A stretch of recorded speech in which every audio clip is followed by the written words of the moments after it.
Aspirants, I welcome you all at परचम classes. आज के सेशन में देखिए मंडे वाला काम हमें करना है, यानी वीकली करंट अफेयर हमको करने हैं जो 24 अप्रैल से 30 अप्रैल तक के, यानी अप्रैल के लास्ट वीक के ये करंट अफेयर होने वाले हैं। ठीक है, उसके बाद मई का हम करेंगे नेक्स्ट मंडे को। तो अभी हम वीकली करंट अफेयर 24 अप्रैल से 30 अप्रैल के बीच में करेंगे, देखेंगे क्या क्या इस हफ्ते इकोनॉमिक्स और फाइनेंस की दुनिया में हुआ है। ठीक है, तो आगे बढ़ने से पहले आपको हमारी सवाल के बारे में बता दें। क्या है ये सवाल? ये सवाल एक ई बुक है। ये ऑब्जेक्टिव करंट अफेयर के ऑब्जेक्टिव इलेक्ट्रॉनिक बुक है, यानी एक सॉफ्ट कॉपी है जिसके अंदर आपको पीडीएफ मिलेंगी 4 सेक्शन में। क्वार्टरली बेसिस पे आपको ये पीडीएफ अवेलेबल होगा। जो स्टूडेंट सब्सक्रिप्शन लेता है परचम क्लासेस का, या मैं कहूँ इस ई बुक का, तो उनको क्या होगा कि पूरे साल का कंपाइलेशन एक बार में मिल जाएगा। और जो स्टूडेंट सब्सक्रिप्शन नहीं लेता है तो क्वार्टरली बेसिस पे उनको जो पीडीएफ है वो मिलता रहेगा। ठीक है, कंटेंट दोनों का सेम होगा, कंटेंट में कोई भी डिफरेंस नहीं होगा। आप सब्सक्रिप्शन ले रहे हैं नहीं ले रहे हैं, बस ये कंपाइलेशन की बात है। जो सब्सक्राइब्ड स्टूडेंट्स होंगे उनको कंपाइल्ड मिल जाएगा, बाकियों को अपना क्वार्टर बेसिस पे इसको अरेंज करना होगा। ठीक है, तो परचम classes.in से आपको ये सवाल के बारे में सारी जानकारी मिल जाएगी और पीडीएफ भी आपको वहीं से मिल जाएगी। तो आगे बढ़ने से पहले कोर्सेज के बारे में और जान लेते हैं। एसएससी जनरल अवेयरनेस का एक कोर्स चल रहा है जिसके अंदर हिस्ट्री, ज्योग्राफी, पॉलिटी, इकोनॉमी सब कुछ कवर करवाया जा रहा है। रिकॉर्डेड फॉर्मेट में ये क्लासेस होंगी। और ये जो है एक एसएससी इकोनॉमी का कोर्स चल रहा है 0 से हाई लेवल तक का, जिसको मैंने प्रिपेयर किया है। ये भी रिकॉर्डेड फॉर्मेट में है। दोनों ही कोर्सेज पे कुछ छूट अगर आपको चाहिए then use code PAYL10 to get 10% extra off. ठीक है, तो देखते हैं आज की न्यूज में क्या क्या है।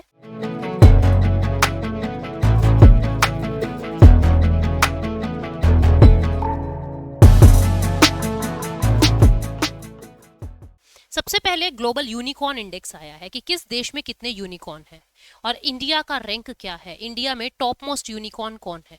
ठीक है, तो उसके बारे में हम बात करेंगे।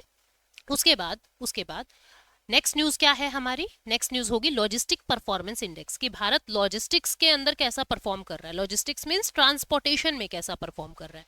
ठीक है, कि जो ट्रेड के अंदर ट्रांसपोर्टेशन का काम है इंडिया का, वो ट्रांसपोर्टेशन का काम कितना सुचारू रूप से चल रहा है या कितना बेहतरीन भारत करता है। तो ये लॉजिस्टिक परफॉर्मेंस इंडेक्स के बारे में हम बातें करेंगे। उसके बाद international fund for agricultural development, Japan ने कहा है कि मैं IFDA के अंदर कुछ योगदान दूंगा, कुछ पैसा दूंगा, जिससे डेवलपिंग नेशंस की जो फूड स्कार्सिटी की प्रॉब्लम है उसको थोड़ी सी समस्या जो है उनकी हल होगी। उसके बाद पॉन्जी स्कीम के बारे में बताना है मुझे, कि जो यूनियन फाइनेंस मिनिस्टर है, जो हमारे सेंट्रल फाइनेंस मिनिस्टर है, उन्होंने कहा है कि पॉन्जी स्कीम्स को रेगुलेट करने की जरूरत है। उसके बाद Stockholm international peace research institution यानी कि सिप्री, इन्होंने वर्ल्ड मिलिट्री एक्सपेंडिचर की कौन सा देश अपने मिलिट्री पे कितना एक्सपेंड कर रहा है उसकी रिपोर्ट जारी की है। टॉप 5 कौन है, भारत कहाँ है, कौन किस पे कितना कर रहा है, ये चीजें हमको देखनी है। उसके बाद इकोनॉमी एडवाइजरी काउंसिल, नाम से ही पता लग रहा है एक ऐसी काउंसिल है जो इकोनॉमिक्स के मैटर पे एडवाइज करता है प्राइम मिनिस्टर को। तो इकोनॉमिक एडवाइजरी काउंसिल जो है उसने भारत के प्रधानमंत्री को कुछ एडवाइस दी है कि हम लोगों को लीनियर इकोनॉमी की जगह सर्कुलर इकोनॉमी अपनानी चाहिए। क्या होता है लीनियर इकोनॉमी, क्या होता है सर्कुलर इकोनॉमी, उनको जानेंगे। उसके बाद नेक्स्ट न्यूज है NARCL यानी national asset reconstruction company limited, जिसको हम बैड बैंक के नाम से भी जानते हैं, पैरा बैंक के नाम से भी जानते हैं। तो NARCL ने अभी मार्च 2023 तक 21,000 करोड़ के NPA यानी नॉन परफॉर्मिंग एसेट्स को अक्वायर कर लिया है। जानेंगे क्या है बैड बैंक, NPA क्या होता है। नेक्स्ट न्यूज आपको प्राइस कैप कोएलिशन के बारे में बता रही है।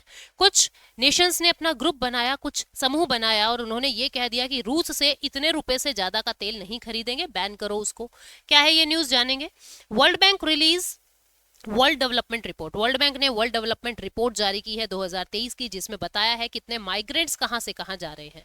उसके बाद नेक्स्ट न्यूज जो है वो है आपकी India wants non financial assets included in OECD, यानी कि जो organisation for economic cooperation and development है, OECD है, भारत चाहता है कि इसके अंदर नॉन फाइनेंशियल एसेट्स को भी इंक्लूड कर दिया जाए।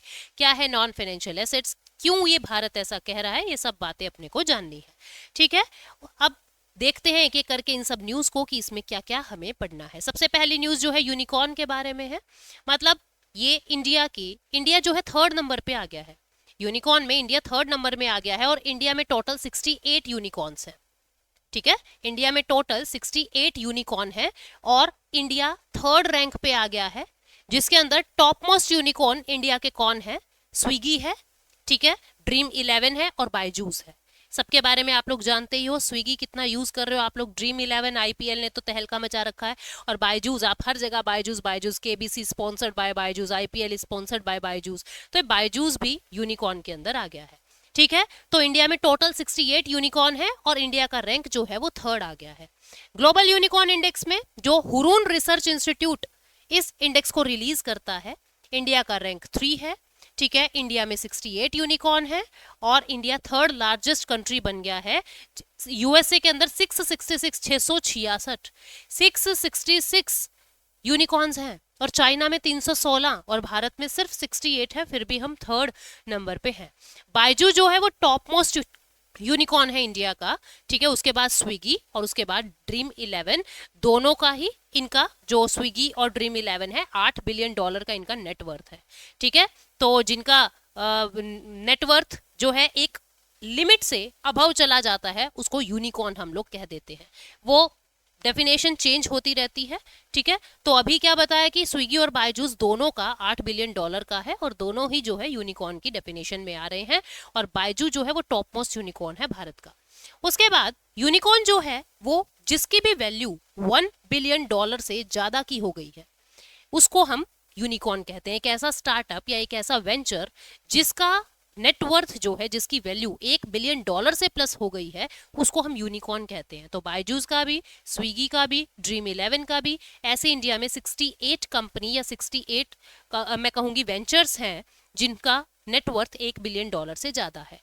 ठीक है, तो फिजिक्स वाला भी आपको पता है कि यूनिकॉर्न में आ चुका है, पिछले ही साल आ चुका था। तो काफी सारी और इंस्टीट्यूट्स हैं जो इसके अंदर आ चुके हैं। ठीक है, इसको जो है करंट फाइनेंशियल परफॉर्मेंस से एक्सप्रेस नहीं किया जाता। ठीक है, ग्रोथ पोटेंशियल देखा जाता है। ऐसा नहीं देखना कि इस साल आपने कितना कमाया, ग्रोथ देखेंगे कि पिछले साल की तुलना में इस साल की ग्रोथ कितनी हुई है। ठीक है, तो इन्वेस्टर्स क्या है आपके, आपका वेंचर कैपिटलिस्ट कितना है, इन सब चीजों का आधार बना के यूनिकॉर्न को डिस्क्राइब किया जाता है। यूं नहीं देखना है कि इस साल कितना कमाया, हमें देखना है कि ग्रोथ कितना हो रहा, पोटेंशियल कितना है, पोटेंशियल ग्रोथ कितना है, उस हिसाब से ये यूनिकॉर्न छाटे जाते हैं। अब नेक्स्ट न्यूज जो है वो आपको देखनी है लॉजिस्टिक परफॉर्मेंस इंडेक्स के बारे में। 2018 में भारत का रैंक 44 था, अब 38 है। लॉजिस्टिक्स का मतलब क्या होता है? जो भी हम ट्रांसपोर्ट का काम करते हैं। ठीक है, कि कितना ईज है भारत के अंदर ट्रांसपोर्टेशन की दुनिया में। अब जैसे आप देखोगे कि भारत के अंदर एक सामान इधर से उधर ले जाने में बड़े पंगे हो जाते थे, है ना, ये दिखाओ वो दिखाओ, बहुत सारी रेगुलेशन थी। धीरे धीरे उन सब रेगुलेशंस को हमने ई में बदल दिया, यानी इलेक्ट्रॉनिक फॉर्मेट में बदल दिया। अब सामान आने से पहले ही पोर्ट्स पे लगा लो, चाहे एयरपोर्ट्स पे लगा लो, सामान आने से पहले ही सारी इलेक्ट्रॉनिकली ही सारा काम हो जाता है। यानी लॉजिस्टिक्स काफी इंप्रूव भारत में हुए हैं। भारत ने बहुत सारी चीजों को डिजिटल तरीके से सॉल्व करना शुरू कर दिया है। भारत के अंदर सॉफ्ट ट्रांसपोर्ट के चीजें भी बहुत अच्छी सी हुई हैं, इंफ्रा अच्छा हुआ है, और हार्ड ट्रांसपोर्ट का इंफ्रा भी बहुत अच्छा हुआ है। ठीक है, इन दोनों का ही इंफ्रा अच्छा हुआ है, इसी वजह से भारत 44 से 38 रैंक पे आ गया है। सिग्निफिकेंट इन्वेस्टमेंट की गई है सॉफ्ट ट्रांसपोर्ट के इंफ्रा में भी और हार्ड ट्रांसपोर्ट के इंफ्रा में भी, दोनों में ही हम लोगों ने सिग्निफिकेंट इन्वेस्टमेंट की है। इंडिया का पोर्ट का जो परफॉर्मेंस है, जो बंदरगाहों पे हम लोगों ने इंफ्रा डेवलप किया है, उसमें ज्यादा इन्वेस्ट हमने किया है। सिंगापुर ने टॉप किया है इस इंडेक्स के अंदर, सिंगापुर फर्स्ट है। ठीक है, भारत जो है 38 रैंक पे है। 6 डायमेंशंस को इंक्लूड किया जाता है कि आपका कस्टम परफॉर्मेंस क्या है, आपके इंफ्रास्ट्रक्चर की क्वालिटी क्या है, आप कितना टाइमलीनेस कर रहे हैं शिपमेंट का, मतलब जो शिप आए कितने कम समय में आप सामान इधर से उधर पहुंचा दोगे, टाइमलीनेस क्या है। इन सब चीजों को ध्यान में रखते हुए इस इंडेक्स के अंदर रैंक निकाला जाता है। अगली न्यूज है international fund for agricultural development, IFAD। IFAD क्या है? ये यूनाइटेड नेशन की एक स्पेशलाइज्ड एजेंसी है। ठीक है, ये एक इंटरनेशनल फाइनेंशियल इंस्टीट्यूशन है। फाइनेंशियल इंस्टीट्यूशन का मतलब ये फिनेंस देता है डेवलपिंग नेशंस को, ताकि आप लोग अपने यहाँ पे फूड क्राइसिस को सॉर्ट आउट कर लो। ठीक है, एग्रीकल्चर रिलेटेड चीजों के लिए ये फंड देता है। तो जो IFAD है वो यूएन की स्पेशलाइज्ड एजेंसी है और एक इंटरनेशनल फाइनेंशियल इंस्टीट्यूशन है जिसका हेडक्वार्टर रोम में है। खाने पीने की ज्यादातर चीजें जो है ना वो रोम में ही मिलेगी। आप ऐसे याद रखेंगे कि खा पी के हम टहल रहे हैं, रोमिंग होता है ना, रोमिंग, टहलना, इधर उधर घूमना, तो रोम का मतलब खाने से जोड़ दो। ठीक है, जैसे FAO का हेडक्वार्टर रोम में आपको मिल जाएगा, ठीक है, ऐसे ही IFAD का हेडक्वार्टर आपको रोम में मिल गया।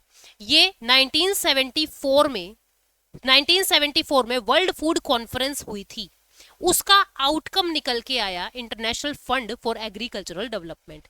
इसके अंदर भारत भी एक सदस्य है और टोटल 177 सदस्य हैं। अभी इसके जो प्रेसिडेंट हैं वो एल्वेरो लैरियो हैं, जिनकी फोटो आप यहाँ पे देख पा रहे हैं, ठीक है। अभी इसने क्या किया है, इसने एक फ्रेमवर्क सेटअप किया है, इसने एक अलग से एक सिस्टम बनाया है जिसके अंदर बहुत सारे देशों को ये कहा है कि जो मदद करना चाहे कर सकता है।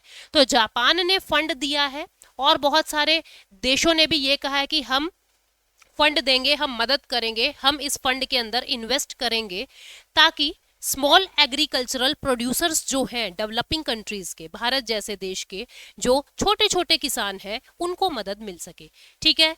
IFAD जनरली रूरल पीपल में इन्वेस्ट करता है और फूड सिक्योरिटी को एम्पावर करता है या इम्प्रूव करता है ताकि फैमिली का न्यूट्रिशन बढ़े, किसानों की इनकम बढ़े, इन सब चीजों पर IFAD खासा ध्यान रखता है, ठीक है। नेक्स्ट न्यूज पॉन्जी स्कीम के बारे में है।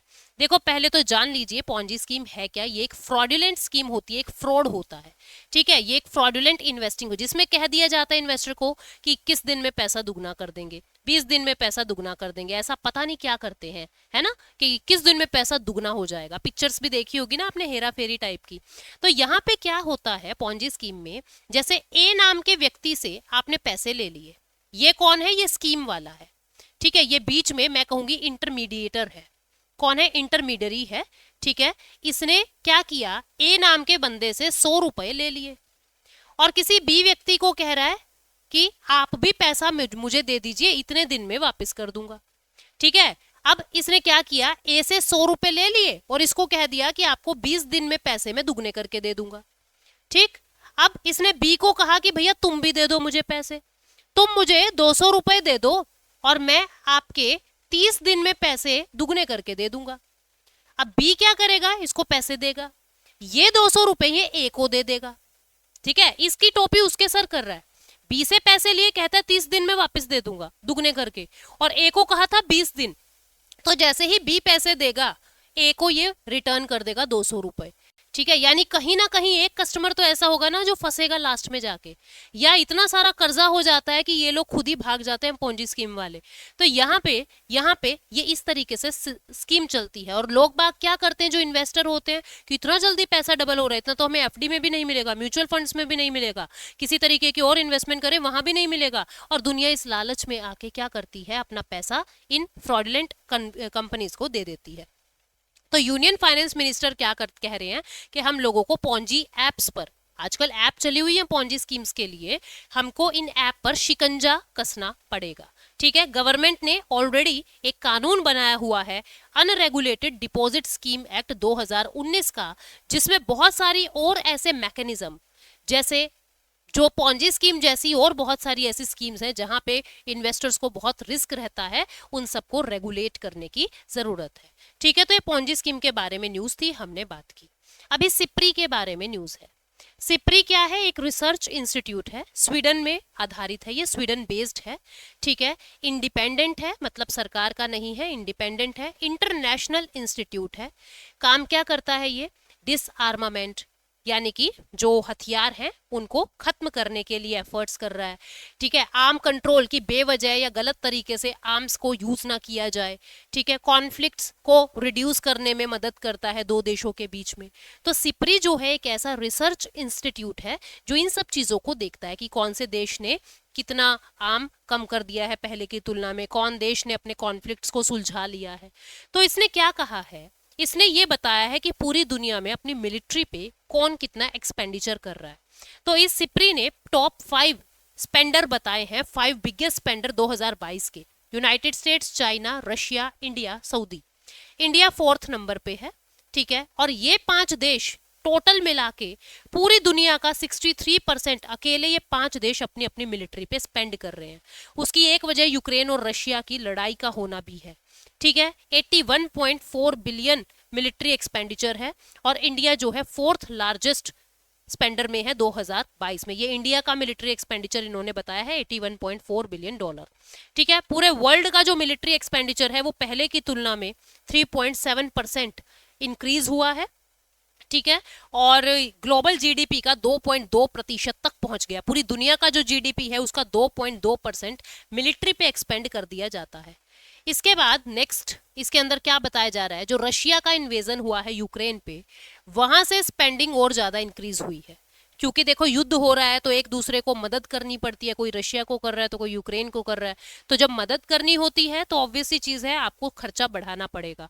तो यहाँ पे कहा जा रहा है कि ये भी एक वजह है खर्चा बढ़ने की। पर्सनल एक्सपेंसेस, इंडिया की अगर बात करें तो इंडिया में सबसे ज्यादा एक्सपेंस कुछ हथियार खरीदने में नहीं लग रहा है। इंडिया का सबसे ज्यादा खर्चा सैलरी और पेंशन बांटने में लग रहा है। अराउंड 50% खर्चा, भाई मान लीजिए इंडिया 100 रुपए खर्च कर रहा है तो उसमें से 50 रुपए तो सैलरी और पेंशन बांटने में कर देता है। ठीक है, इंडिया का एक्सपेंडिचर कैपिटल आउटले, ये क्या कह रहा है, टोटल स्पेंडिंग का 23% जो है, 50% तो सैलरी पेंशन में चला गया। सिर्फ इंडिया की बात कर रही हूं, इंडिया का 100 में से 50 रुपया तो सैलरी और पेंशन में चला गया। 23 रुपीज जो है वो कहाँ चला गया, वो चला गया कैपिटल इन्वेस्टमेंट में। आपने कुछ रफाल खरीद लिया, आपने कुछ मिग खरीद लिया, इस तरीके से जो आप कैपिटल इन्वेस्टमेंट करते हो उसमें लग गया है। ठीक है, इंडिया का 2022-23 में 16,000 करोड़ रुपए का खर्चा रहा और इंडिया ने कहा है हम इसको बढ़ा के 35,000 करोड़ कर देंगे 2025 तक। ठीक है, इंडिया का जो मेजर प्लेटफॉर्म है एक्सपोर्टेड इंक्लूड, मतलब इंडिया ने जो एक्सपोर्ट किया है, डोर्नियर किया है, 155 mm एडवांस टाउल्ड आर्टिलरी गन्स किए हैं, ब्रह्मोस मिसाइल, आकाश मिसाइल सिस्टम, ये सब जो है भारत के मिलिट्री एक्सपेंडिचर का एक हिस्सा है। ठीक है, तो इन सब चीजों के बारे में हमने बात की। भारत का रैंक 4 है, इस बात को याद रखोगे। इसके बाद economic advisory council, economic advisory council ने प्राइम मिनिस्टर को यह कहा है कि हमको लीनियर इकोनॉमी की जगह सर्कुलर इकोनॉमी अपनानी चाहिए। लीनियर और सर्कुलर इकोनॉमी क्या होती है एक बार देख लेते हैं। देखो लीनियर इकोनॉमी में क्या होगा, लीनियर इकोनॉमी में आप रॉ मटेरियल लाए, रॉ मटेरियल से आपने फिनिश्ड गुड बनाया। ठीक है, फिनिश्ड गुड बनाया, फिनिश्ड गुड बना के आप उसको होलसेल मार्केट में ले गए, होलसेल से वो सामान रिटेल में चला गया, रिटेल के बाद वो कंज्यूमर के पास चला गया और कंज्यूमर ने इसको डंप कर दिया, कंज्यूमर ने इसको डंप कर दिया। ठीक है, तो अब ये कहानी खत्म।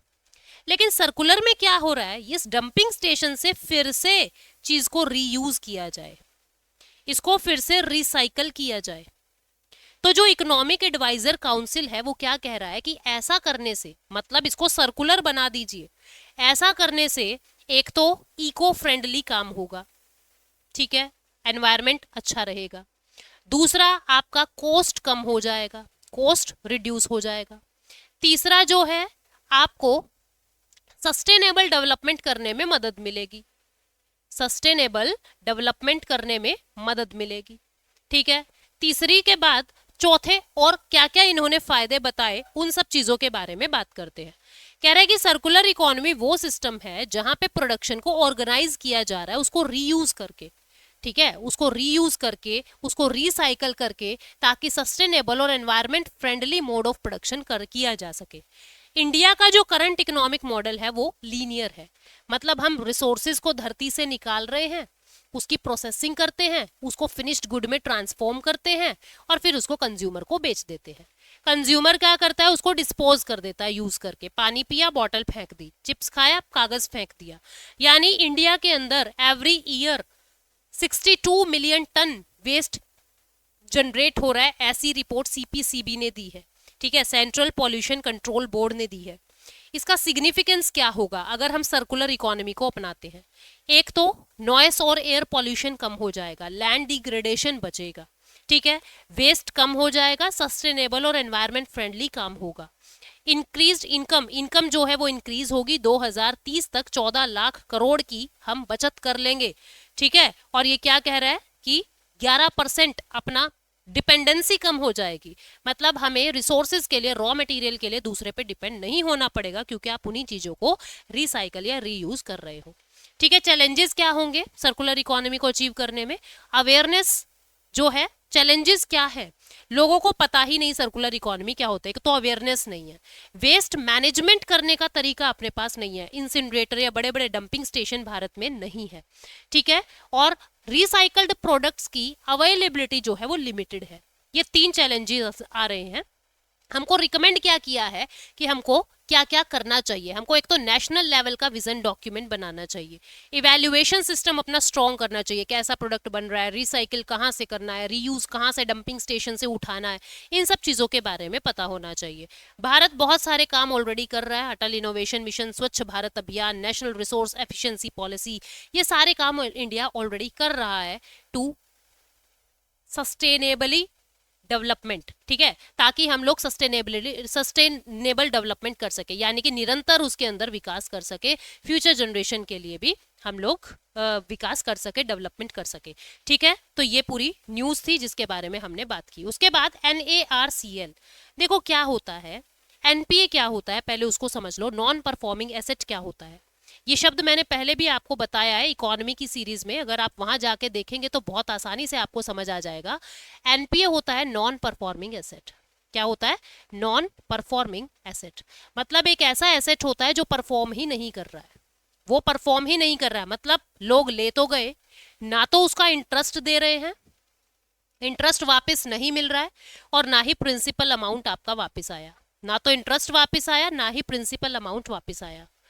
अब मान लीजिए इंटरेस्ट आना था 1 जनवरी 2023 को, लेकिन वो 1 फरवरी 2023 तक भी नहीं आया, तो 30 दिन आप डिले हो गए, ठीक है, 30 डेज ड्यू हो गया। अब 1 मार्च तक भी नहीं आया, हम 60 डेज ड्यू हो गए। अब 1 अप्रैल तक भी नहीं आया, मतलब 90 डेज अपने को हो गए हैं कि इंटरेस्ट मिला ही नहीं है, जो आपने लोन दिया था उसका इंटरेस्ट 90 दिन हो गए हैं, मिला ही नहीं है। तो बैंक वाले क्या करेंगे, उस अकाउंट को क्या कह देंगे, ये NPA हो गया है, नॉन परफॉर्मिंग एसेट हो गया है, मतलब एक ऐसा एसेट हो गया है जो परफॉर्म नहीं कर रहा है, NPA हो गया है। तो अकाउंट मतलब इसके अंदर क्या हो रहा है कि जो अकाउंट है उसको NPA घोषित कर दिया। अब जब बैंकों का NPA बढ़ता चला गया, बढ़ता चला गया, तो बैंक्स की जो बैलेंस शीट थी ना वो खराब होती जा रही है कि ये बैंक तो फेल है, इन बैंकों के अंदर तो एसेट ऐसे हैं जो लॉस में ही पड़े हैं, तो इस तरीके से बैंक्स को प्रॉब्लम हो रही थी। तो जिसके चलते भारत ने एक बैड बैंक बनाया, बैड बैंक के अंदर एसेट रिकंस्ट्रक्शन कंपनी बनाई, ठीक है, national asset reconstruction company limited, ये कंपनी बनाई। और इस कंपनी को क्या कहा गया, इस कंपनी को ये कहा गया कि देख भाई, बैंक्स क्या करें, बैंक्स एक ही काम करेंगे, या तो लोन देंगे या तो रिकवर करेंगे। तुम ऐसा करो, जो लोग जिद्दी हैं, रिकवरी दे ही नहीं रहे हैं, इंटरेस्ट दे ही नहीं रहे हैं, उनसे कोशिश करो पैसा निकलवाने की, ठीक है। मान लीजिए किसी से 100 रुपए हमें लेने हैं, तो कम से कम कोशिश करो 15 रुपए कैश में आप लोग उनसे ले आओ, और 85 रुपीज जो है, जो उसने अपने पास सिक्योरिटी डिपॉजिट की है, किसी ने कुछ गिरवी रखा है, किसी ने कुछ गिरवी रखा है, जो भी उन्होंने हमारे पास सिक्योरिटी रिसिप्ट गिरवी रखी है, आप उस सिक्योरिटी को बेचकर 85% वहां से कवर करोगे। इस तरीके से 15 और 85% की रेशो पर जो ये बैड बैंक है, जिसको हम NARCL कह रहे हैं, एसेट रिकंस्ट्रक्शन कंपनी, मतलब कि जो एसेट था उसको रिकंस्ट्रक्ट करना है, उसका गिरवी गुरवी सामान बेच बूझ के आपको क्या कर रहा है, ये पैसे पूरे करने हैं। तो ये एक अलग से ही बैंक बना दिया। बैंक वाले क्या करेंगे, अपनी बैलेंस शीट के वो सारे एसेट्स जो लॉस हो चुके हैं या जो NPA हैं वो दे देंगे बैड बैंक को कि भैया तुम्हें इससे पैसे पूरे करवाने हैं, इससे पैसे पूरे करवाने हैं। तो ये बैड बैंक है। और इस तरीके से बैड बैंक ने 21,000 करोड़ के NPA जो हैं वो अक्वायर कर लिए हैं, मतलब कि बैंकों से ले लिए हैं कि इसको मैं निकलवाऊंगा, कैसे निकलवाऊं, मेरा काम है, इनका गिरवी बेचूं, इनका कुछ भी करूं, इसमें से 15% कैश में ले आऊंगा और 85% मैं उनका सामान एसेट्स को नीलाम करके बेच के मैं ये पैसा वापस लाऊंगा, ठीक है। तो 2023 तक बैड बैंक ने इतना काम किया है, ये बात यहाँ लिखी हुई है। क्या कह रहा है ये कि इसको हम लोगों ने बना दिया था एक सेपरेट एंटिटी की तरह 2021-22 के बजट में। ये क्या करेगा, उन NPAs को लेगा, उन वाले लोन की मंजूरी लेगा जो 500 करोड़ से ज्यादा के हैं। ऐसा नहीं है किसी को 200 रुपए दे रखे हैं और बैड बैंक कहेगा ले मैं निकलवाऊं। 500 करोड़ से ज्यादा वाले एसेट्स को ये रिकवर करवाएगा, ठीक है। और इसने कहा है मैं 2 लाख करोड़ तक का आपका घाटे दुनिया से वापस ले आऊंगा, ऐसा इन्होंने कहा है। ठीक है, और जो भी स्ट्रेस्ड एसेट्स है वो 15 और 85 की रेशो में मैं पूरा करूंगा, 15% कैश का और 85% जो है वो सिक्योरिटी रिसिप्ट से पैसा जो है मैं वो वापस लाऊंगा। ठीक है ना। तो ये इसका पूरा नाम क्या है, ये जो NARCL है, national asset reconstruction company limited, ये RBI में रजिस्टर्ड होती है। और सरफेसी एक्ट मैंने पहले भी बताया हुआ है आपको कि जो सरफेसी एक्ट है उसके तहत 2002 का ये कानून है, उसके तहत जो है ये कंपनी बनाई गई है, काम करती है। ठीक है, कंपनीज एक्ट 2013 में इसको इनकॉर्पोरेट किया गया है। 51% शेयर इसके अंदर भारत सरकार के हैं। जनवरी 2023 में इसने सबसे पहला लोन रिकवर करने के लिए अक्वायर किया था, दैट वाज JP इंफ्राटेक। ठीक है, लेंडर से कहा था कि लेंडर कौन, देने वाला, जिसने लैंड किया था, लेंडर को ये कहा कि भाई तुमसे जो JP इंफ्राटेक है उनका वाला लोन मैं रिकवर करके दिखाऊंगा, पहले वो मुझे दे दो। ठीक है, इससे सिग्निफिकेंस क्या होगा, फाइनेंशियल सिस्टम इंप्रूव होगा, स्टेबिलिटी आएगी, एफिशिएंसी बढ़ेगी, और ये उन्हीं चीजों को वापस लाएगा जो एसेट 500 करोड़ से ज्यादा के हैं। ठीक है, तो ये पूरी न्यूज हमने बात की। अभी प्राइस कैप कोएलिशन की बात कर लेते हैं। प्राइस कैप कोएलिशन क्या है, देखो 5 देशों ने, Australia, Canada, European union, Japan, UK and US, इन 5 देशों ने एक टीम बना ली और ये कहा कि रशिया का तेल हमको सिर्फ 60 US डॉलर पर बैरल के हिसाब से ही खरीदना है। अगर रशिया इससे महंगा बेचे तो उसके प्रोडक्ट को बैन कर दो। तो जो ये टीम बनी है इसको ही कोalition कहा जा रहा है, प्राइस कैप कोalition, कि इन्होंने प्राइस पर कैप लगा दी है कि पर बैरल $60 ही हम लोग देंगे, अदरवाइज इसके सामान को बैन कर दो, रशिया के ऑयल को बैन कर दो। तो ये न्यूज थी। कौन थे प्राइस कैप कोएलिशन में, वो हमने बात की। उसके बाद वर्ल्ड बैंक ने वर्ल्ड डेवलपमेंट रिपोर्ट 2023 की जारी की है। ठीक है, इस रिपोर्ट का टाइटल क्या है, माइग्रेंट्स, रिफ्यूजीज और सोसाइटीज। माइग्रेंट्स कौन होते हैं, जो इस देश से उस देश में जा रहे हैं। ठीक है, रिफ्यूजीज कौन होते हैं, जिनको रिफ्यूज किया गया है। माइग्रेंट अपनी इच्छा से जा रहे हैं, रिफ्यूजीज किसी मजबूरी की वजह से निकाले जा रहे हैं। ठीक है, तो इनकी जो टाइटल है इस रिपोर्ट का, माइग्रेंट, रिफ्यूजीज एंड सोसाइटी। ठीक है, इसमें क्या किया जा रहा है, इसमें माइग्रेंट को 4 तरीके से कैटेगराइज किया है। Refugees with skill in demand, मतलब कि ऐसे रिफ्यूजीज जो रिफ्यूजीज तो हैं लेकिन जिसमें स्किल है और जिनकी डिमांड है दूसरी जगह, जिनके स्किल की डिमांड है, तो वो लोग अपने काम धंधे में लग जाएंगे। Economic migrants with skill that match with demand, ऐसे लोग जो माइग्रेंट है भाई इंडिया से निकाले नहीं है या किसी देश से निकाले नहीं है, वो अपनी डिमांड को मैच करवाने के लिए दूसरी जगह जा रहे हैं, वो अपनी इकोनॉमिक चीजों को मतलब पैसा कमाने के लिए दूसरी जगह जा रहे हैं। डिस्ट्रेस्ड माइग्रेंट्स, ऐसे वो जिनको अपने देश में वैल्यू नहीं मिल रही है वो दूसरे देश में चले जाते हैं। और रिफ्यूजीज आपको पता ही है, कोई बाढ़ की वजह से किसी को सिटीजनशिप नहीं मिल रही यहाँ के देश से, वो चला गया दूसरे देश में, ऐसे लोगों को हम रिफ्यूजीज कह रहे हैं। तो 4 तरीके से कैटेगराइज करता है।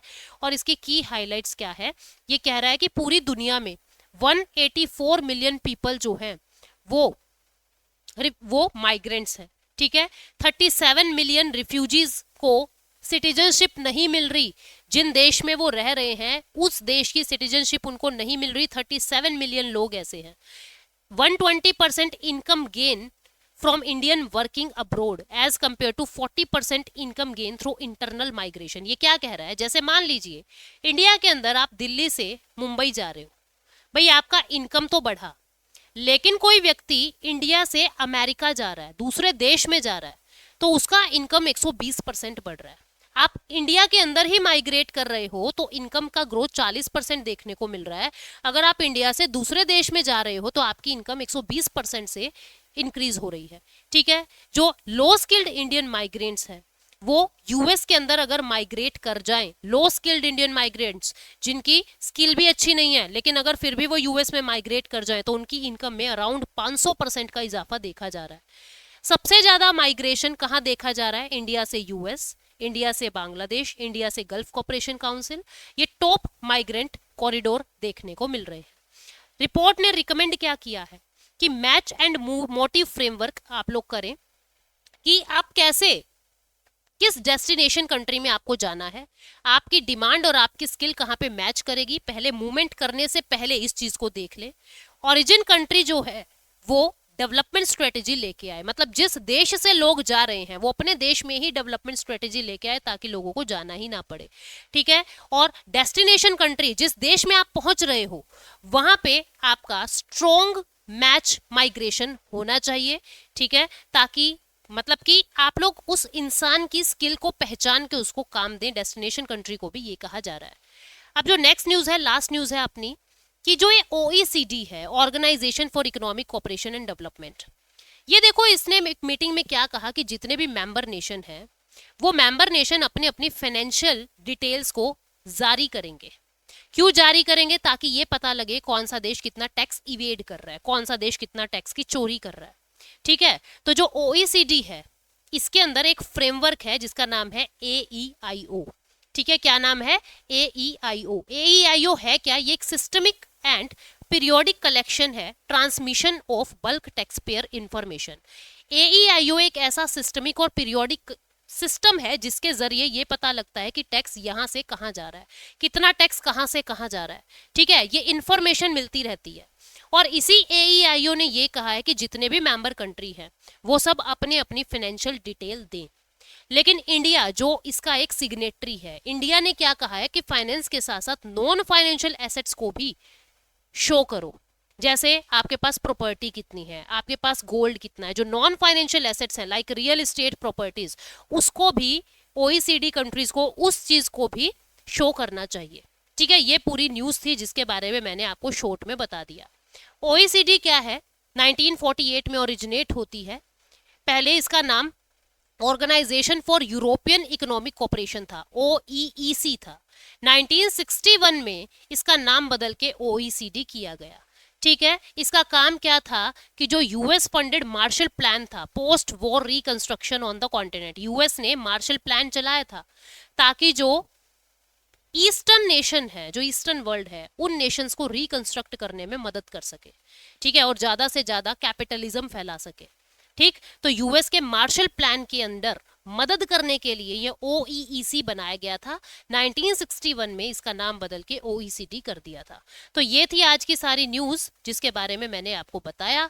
अब मैं आपसे क्वेश्चन पूछ रही हूँ, आपको क्वेश्चन एक तो ये बताना है, ये एक तो क्वेश्चन ये है कि प्राइस कैप कोalition में कौन कौन से नेशन है, ठीक है। 5 नेशंस हैं, उनके बारे में आपको बताना है। 5 नेशंस, उनके बारे में बताना है कौन कौन से देश है। दूसरा ये बताना है लॉजिस्टिक परफॉर्मेंस इंडेक्स 2023 में टॉप कौन है, ठीक है। ये आपको बताना है कि फर्स्ट रैंक किसका है। ये 2 क्वेश्चन मैं कमेंट सेक्शन में इंतजार करूंगी और मैंने आपको डिटेल में बताया कि क्या क्या हुआ है इस हफ्ते में न्यूज में, इकोनॉमिक्स और फाइनेंस की दुनिया में। उम्मीद करती हूँ आपको मदद मिल रही है। पॉलिटी की सीरीज शुरू हो चुकी है, इकोनॉमी की सीरीज बंद नहीं हुई है, कुछ समय के लिए विराम दिया है ताकि और अपडेट्स मैं कर ला सकूं आप लोगों के लिए। अभी इकट्ठा करने दो अपडेट और फिर आप लोगों के लिए एक नया अपडेशन वाला सीरीज यूट्यूब पे ले आएंगे। Don't worry. बच्चे मुझसे पूछ रहे हैं मैम इकोनॉमी की सीरीज बंद कर रहे हो क्या? बंद नहीं कर रही हूँ, बल्कि आप लोगों के लिए पॉलिटी वाली भी और ऐड कर दी है, ठीक है। तो पॉलिटी के सेशंस भी एवरी वेडनेसडे एंड संडे शाम को 4 बजे आपको मिलते रहेंगे और ये आपको हर मंडे शाम को 7 बजे मिलता रहेगा। Thank you so much, take care, bye bye.